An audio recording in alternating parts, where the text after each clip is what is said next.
वहाँ पे फिर पेज डिफरेंट हुआ तो तकलीफ में आएंगे। थ्योरम नंबर 2 है, इसमें वो क्या कह रहे हैं, इसमें वो ये कह रहे हैं कि इन एनी ट्राइंगल, अब जो आपने ट्राइंगल बनानी है वो कोई भी हो सकती है, वो एक्यूट भी हो सकती है, ऑब्ट्यूज भी हो सकती है और राइट एंगल्ड भी हो सकती है। तो जो भी हम ट्राइंगल बनाएंगे उसमें वो क्या कह रहे हैं, वो कह रहे हैं square on the side opposite to acute angle, कि यकीनन जब आप एक ट्राइंगल बना रहे होंगे तो उसमें एक ना एक एंगल लाजमी क्या होगा, 90 डिग्री से छोटा होगा, और जब छोटा होगा तो उसको हम क्या कहेंगे, एक्यूट एंगल। वो कह रहे हैं square on the side opposite to acute angle, जो एक्यूट एंगल है उसके सामने वाली जो साइड है उसका स्केयर बराबर आएगा, is equal to the sum of square on the sides containing that acute angle diminished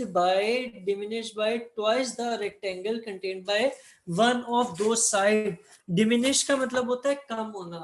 ठीक है। उसमें क्या था, टुगेदर विथ था तो उसमें हमने ऐड कर रहे थे, और इसमें डिमिनिश्ड है तो हम क्या करेंगे, सब्ट्रैक्ट कर रहे होंगे। ये देखिएगा हमने एक ट्रायंगल लेट की, कौन सी आएगी, ट्रायंगल ए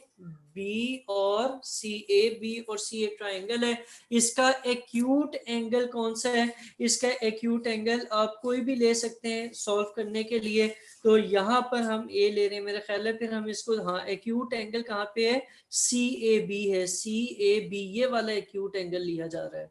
ठीक है। लेबलिंग कर दी सी ए बी वाले एंगल को आपने, और ये सारी लेबलिंग करने के बाद ए के ऑपोजिट साइड क्या होगी, स्मॉल ए होगी, बी के ऑपोजिट साइड स्मॉल बी होगी, सी के ऑपोजिट साइड स्मॉल सी होगी, और ये पूरी सी होगी क्योंकि ये सी के ऑपोजिट साइड यहां से लेकर यहां तक है,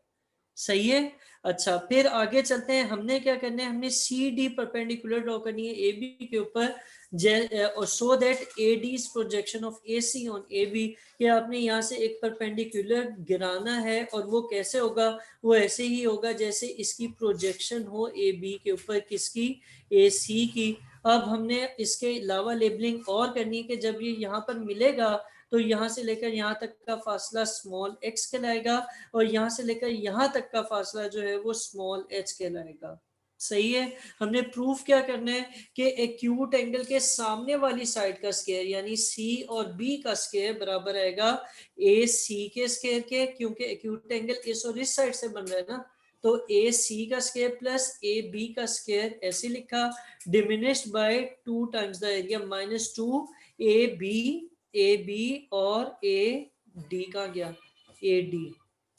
ठीक है, सही है। ये हमने प्रूव करने, हम उसी तरह जब इसकी कंस्ट्रक्शन की तो आपके पास दो राइट एंगल ट्राइंगल बन गई, एक बन गई सी डी ए जो कि आपके ये लेफ्ट साइड वाली है, ये वाली है, और दूसरी बन गई सी डी बी जो कि ये राइट साइड वाली बन रही है, ठीक है। आप लेफ्ट साइड वाले पे क्या करें, पाइथागोरस थ्योरम लगाएं तो आपके पास आ जाएगा B square equals to x square plus H square. B square क्यों आया, क्योंकि ये हाइपोटेन्यूज बनता है, ये 90 डिग्री है ना, तो इसके सामने ये हाइपोटेन्यूज है, इस साइड पर एच और इस साइड पर एक्स है, तो ये आपका B square equals to x square plus H square आ गया, सही है। और अगर आप राइट साइड वाली ट्राइंगल लेते हैं तो ये देखिए यहां से लेकर यहां तक का फासला कितना सी है, यहां से लेकर यहां तक का x है, तो ये वाला फासला क्या बनेगा, c माइनस एक्स, सही है। जवाब क्यों नहीं दे रहे, अच्छा c माइनस एक्स। अब हम इसको इस ट्राइंगल को देखते हैं तो बी सी का स्क्वायर बराबर आएगा बी डी का स्क्वायर प्लस सी डी का स्क्वायर, क्योंकि बी सी कहाँ है, बी सी हाइपोटेन्यूज है, स्मॉल ए का square equal to c minus x का स्क्वायर प्लस एच स्क्वायर। और इसको जब सॉल्व करेंगे सी स्क्वायर माइनस ये वाला देखें स्क्वायर ओपन करें तो यही बनता है C square minus 2cx plus X square, और फिर इसको रीअरेंज कर दें, रीअरेंज करके वैल्यूज पुट कर दें तो आपके पास वो स्टेटमेंट प्रूफ हो जाती है जो आपने ऊपर करनी थी, सही है, ठीक है। तो ये भी उतार लें, ये दो बड़े आसान से थ्योरम्स थे, इनको उतार लें, फिर आगे बताता हूँ क्या करना है।